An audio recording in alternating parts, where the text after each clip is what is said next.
MMAOddsBreaker, Bubba Jenkins, Frank Trigg, getting ready. Bubba's getting ready to fight Thiago Miller coming up here in Bellator on September 26th. But first, I want to talk about. Did you watch any of the the world tournament for wrestling, for freestyle wrestling? I watched a little bit of it. You know, some of my friends that were wrestling, I got to see a little bit of it. But for the most part, man, I kind of been focusing on my fight coming up. But I got to see some of it. You know, I'm in the background. I'm in the loop. I had an interview with Chael's son a couple days ago, and we spent the first we spent the first 20 minutes talking about the 86-kilo guy from Russia. He's like 18 years old. He tech followed his way through the world tournament. He's the world champ this year. He tech followed everybody. Well, wait. In the 86 kilos, 185 pounds. Damn. And in the finals, he had the Cuban, who's a former world champ, former Olympic medalist. Guy's like a veteran, like a 35-year-old man, like a man. Yeah. And he beat him in a minute 25. He teched him in a minute 25 in the first round. The man beat him in a minute 25, or the young buck? 18-year-old Russian beat the Cuban. The old Cuban in a minute 25. And he didn't come off the mat like he was mad, like he got screwed, like the ref screwed him or whatever. He came off the mat and was like, I couldn't do anything to this kid. This kid has beat me up.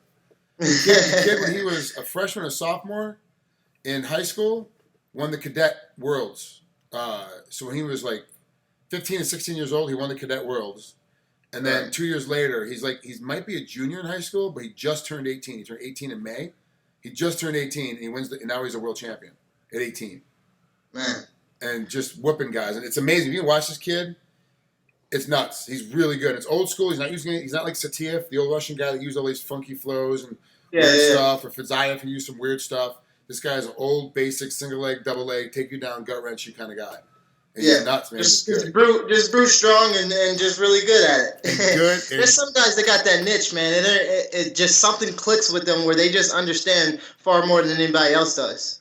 Did you ever wrestle somebody that you were like, we had Quincy Clark when I was wrestling University of Oklahoma. He started wrestling as a freshman in high school in the state of California, and he goes on and he's a runner-up in a national tournament for the University of Oklahoma and goes on and makes an Olympic team in Greco. And only had like 6 or 7 years worth of wrestling. And most of the guys start when they're like 6 and 7 years old. And then they barely do that. Like, did you have anybody that was like that? I was like, I started wrestling as a sophomore and they got a full ride to Iowa or something. Yeah, I mean, I got a couple family members that are natural like that. My god brother, I would say, he didn't start wrestling until his sophomore year in high school. Now he's a senior and he's one of the top wrestlers in the country. You know what I mean? So I hate those guys. He's jumped levels like that. Say that again? I say I hate those guys. All I had to do was work. I had to be every day. Had to work and work harder and outrun. And these guys show up and like, I got it. I'm good. But sometimes it's coaching.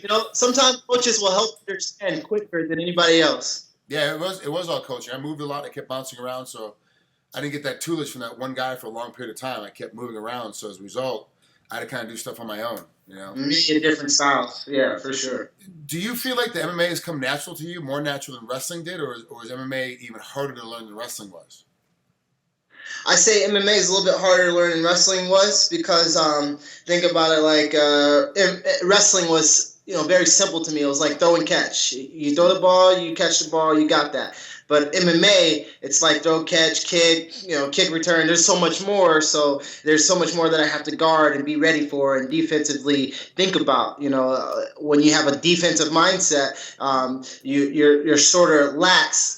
Offensively, I'm one of those guys that have an offensive mindset, so my offense is my defense. But I have to actually have a good defense in MMA more so than I had to have in wrestling because I didn't have to have a defense in wrestling. If I was on your legs and attacking you, you weren't on my legs and attacking me. But it's different in MMA because I can be punching you in the face and you can be kicking me in the body and we can be trading, and it ain't the best of trades at times, So. Right. It was a little bit more difficult than I actually even thought it would be. It was like, man, I'm a street fighter, plus I'm a wrestler, man. I can watch these guys go in there and punch each other in the face, and as soon as I throw on some mitts, man, I'm going to be unstoppable. And I threw on some mitts, and I got my ass raped for a couple of days, so it was just like not where I wanted to be, you know what I mean? So I had to learn the fundamentals, back it up, realize that I wasn't God's gift to MMA just yet, and take it from the baby steps. And that's when I really kind of calmed myself down into believing, all right, I'm not gonna just jump into fighting, Thiago Miller off of just not knowing anything, just fighting people. I actually got to come back to my basics, be well-rounded, and then go into these bigger name fights, with all my fundamentals about me. LaRue Burley, if you could fight him instead of Thiago, would you take that fight? Absolutely. That's your only loss, and it was a weird loss. Like he caught you late. It was kind of strange how that TKO came about. Obviously, you're going to say because you're competitive, it's going to be different the next time you fight him. Obviously, you're going to win. What went wrong in that fight besides getting hit? Like, what was the issue? Nothing in that fight went wrong. Everything leading up to that fight went wrong. I didn't train the way I was supposed to train. I had fractured my rib in the Mike Barrera's fight exactly 6 weeks earlier.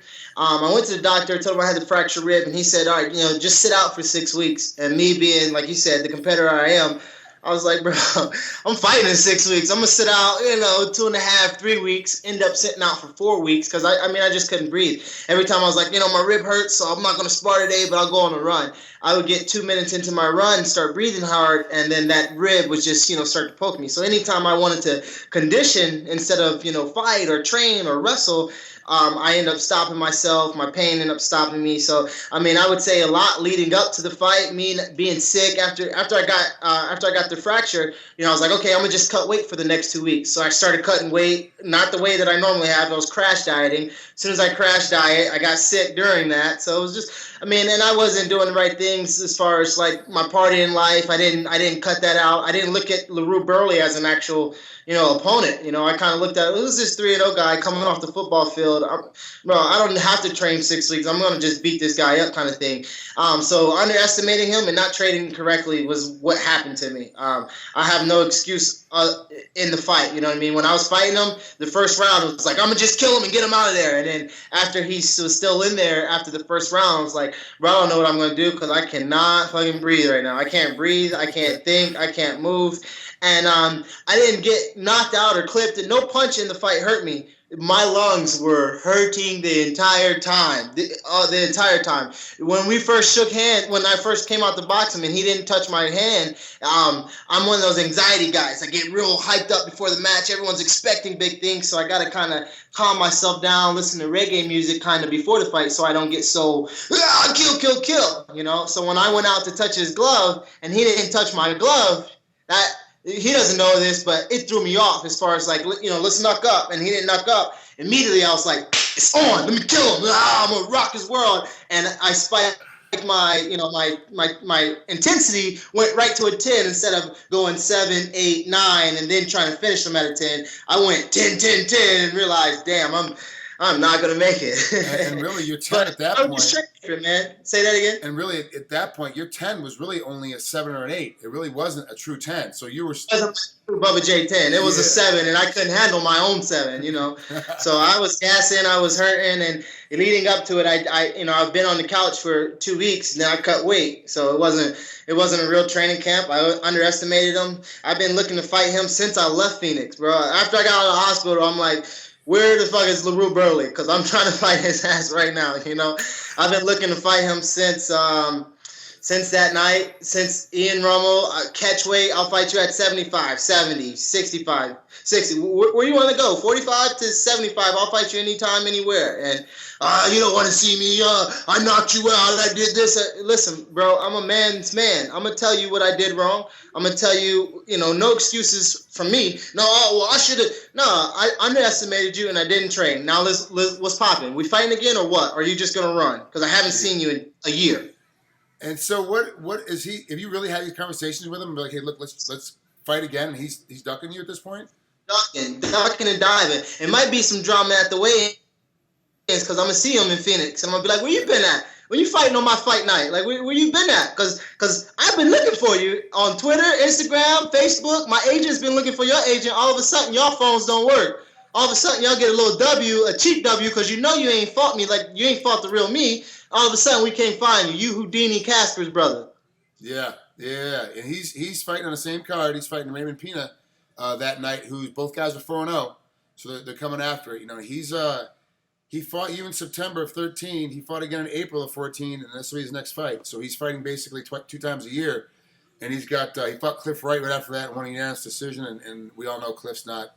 No disrespect to Cliff, but you're not an up and coming fighter at this point. You got a little more time you need to spend in the gym before you kind of get that rank up. So, you know, he got his one great win over you at this point. Of the 4 guys he's fought, you're obviously the toughest character.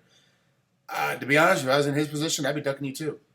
To be quite honest. No, don't get me wrong. Don't get me wrong. I'm not. He's being very smart right now. Yeah. But the one thing it is to me, if I was going to play his role, I would be quiet as far as okay, we're not going to fight him. We're not going to fight him. But then you're going to talk shit on Twitter. You're like, oh, you know, I'll bang with you anytime, anywhere, bro. You want to do this, you want to do that, and he's only got 30-something followers, so ain't nobody really hearing his ass. But the fact that he's this big dog on mainstream or in the public's eye, and he's this pussycat behind the doors, because I know he doesn't want to see me again. I know he didn't want to see me the first time he saw me. So it's like, I'm bona fide, known to ride, see me when I see you type of thing. Yeah, that's I don't like that. Like if you're not gonna fight a guy, like when I knew I didn't want to fight a guy, I just keep my mouth shut. I wouldn't say anything. He talked, I'm not saying anything. I just let it go. But I would never come out and go, yeah, whatever you want. Yeah, let's fight. Because once you start that, now it's okay. We gotta set the fight up. Now it's on. I said, you know, winner takes all. He's like, yeah, winner takes all. I beat you, I get your whole check. You beat me, you get my whole. Yeah, man, I'll take you little $1,500, whatever. Let's do it. And yeah, he's ducking out. I'll take you little pennies.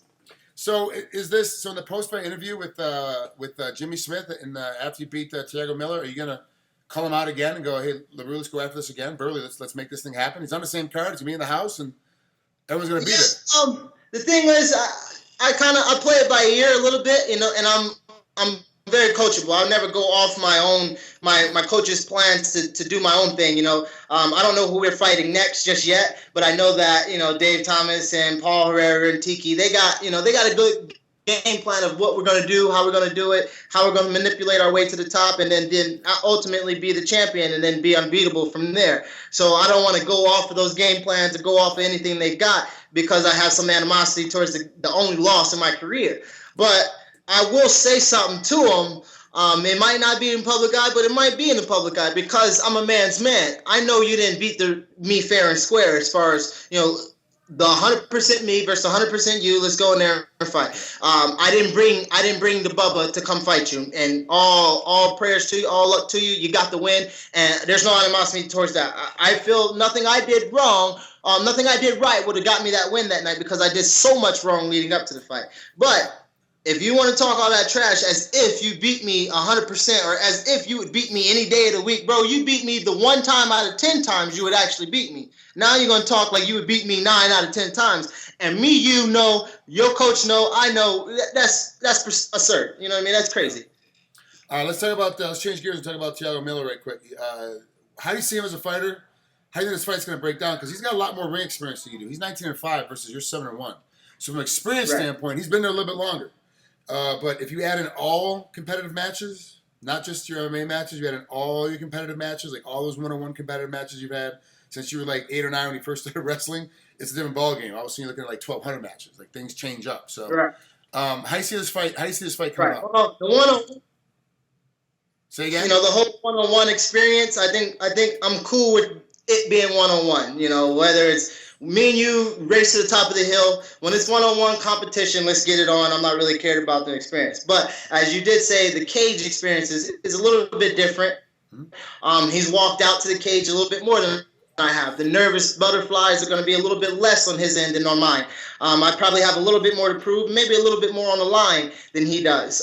So, you know, I think it playing out, me starting off a little bit slower, you know, just to keep things calm. You know, the best thing I can do is stay calm because when I get fired up, that's when I start to explode. And then, you know, I don't allow myself to slow down and see what the opponent's giving me. Even when I'm in practice, I sometimes overdo my athleticism. I overdo some moves. I overthink. And then the simple things are I'm missing the simple things. So the thing is to slow it, keep it slow, take it wherever he wants to go because I feel like I've gotten good enough where my hands can stand with him. I can take them down and do anti-jiu-jitsu and beat them up a little bit, and then I can grind them out with my wrestling. So I really just going to take what he gives me. I'm not going to really look for any certain game plan. Hey, we're going to go in here, we're going to throw 3 punches, and then we're going to take them down. That's not really the game plan for this fight. The game plan for this fight is take what he gives you. You're all around better than him. From my coach's standpoint, we have the best coaches. We had a really good camp. The conditioning's really good. I'm probably in the best shape that I've been in since I've fought for Bellator. So I'm excited about where I am shape-wise, fighting again in front of Phoenix. Yeah. Trying to redeem myself from being there last time I fought in Phoenix and just putting on a show. But main focus is to stay calm and be me. How's your weight? You said your conditioning's up, and usually most fighters, when they say their conditioning's better and they're in the best shape, that their weight is a lot lower too. Is that true with you too? Absolutely. I'm about 11 pounds over right now. Some people would think it's big, some people would think it's small, but no, I think it's. I know you. I know you. That's about 6 pounds less than you normally are. Oh, that's a lot of weight. My wife's really been working with my diet and giving me the right greens and vegetables and all the things that go into just making yourself ready for the fight. We haven't missed off of that since we actually lost to LaRue. To give credit to LaRue, the dude changed my life. How about that? I've been grinding, haven't missed practices and things like that. I've been really focused on, becoming the best fighter in the world. And I would say that he refocused me on that because I had a lot of other things playing into what I wanted to do before I lost to LaRue. And, to get back on the horse and to get back on track is where I really wanted to be. And it takes a loss like that sometimes to get you there. And that's what happened. So that's where we are. Last question before I let you out of here. Sex leading up to the fight, all the way through to the fight, or do you stop at a particular time beforehand? Because you talked about your wife and how she's helping you out with your diet and all that stuff too. And I know she's around. She travels with you quite a bit to these fights. So right. What's sex like? Do you stop? Some guys are like, I'm a month out, I'm done. Like, we're not having it. And other guys, I was a guy like morning away in. Like, I'm, if I have energy, I'm still in. Like, I'm still in. Well, to me, I've mixed it up a little bit. Still understanding fighting. Me, myself, I still have to know who I am as a fighter. So in the beginning, I was thinking that we would have a lot more sex. But I think now, because I know the testosterone is there, my legs feel a little bit heavier. We've actually stopped a couple weeks out. But as my career carries, as my fighting improves in the cage, then I'll be able to tell what I need and what I don't need. Right now, I'm just being very cautious with everything. Right. With everything, I need my legs, baby. Yeah. Everything works. I understand. Believe me, I've been in the same spot with sometimes, especially me, because we cut weight so much. I had so much weight cutting to do. I had no energy. I couldn't do anything. I was like, look, I'm just happy enough to get through practice. I'm not going to do anything else right now. So. But it was good. So I'm glad I like everybody else's opinion. I like to see why everyone's kind of in that space and why they choose different ways. Because let's be honest about it, it's like wrestling. I can show you a high crotch, or we can show 1,000 people a high crotch. You show yours, I show mine. Say again. Right. I said in college, man, it wasn't a thought to not have my legs or not have anything, bro. I got 7 minutes to wrestle. Girl, come on, you know what I mean? But now it's like I got 15 minutes to fight, stand on my feet, get to standing back up. I need all the testosterone that other guys are getting some other kind of way, and all the oxygen and legs that I need. So wasting a little bit of sexercise is not the key right now. Right. Yeah, no, I understand. Well, Bubba, thanks for coming on here. Great to have you on again with MMAOddsBreaker. I appreciate it. Good luck with Thiago Miller. Phoenix, if you're in town, you got to be able to get over to Grand Canyon University Arena and watch this fight happen on September 26th. If not, you can always watch this fight at home on Spike TV. Bubba, we'll talk to you soon, bud. All right, my man, Frank. Thanks for hitting me up again, and I'll see you in the next interview.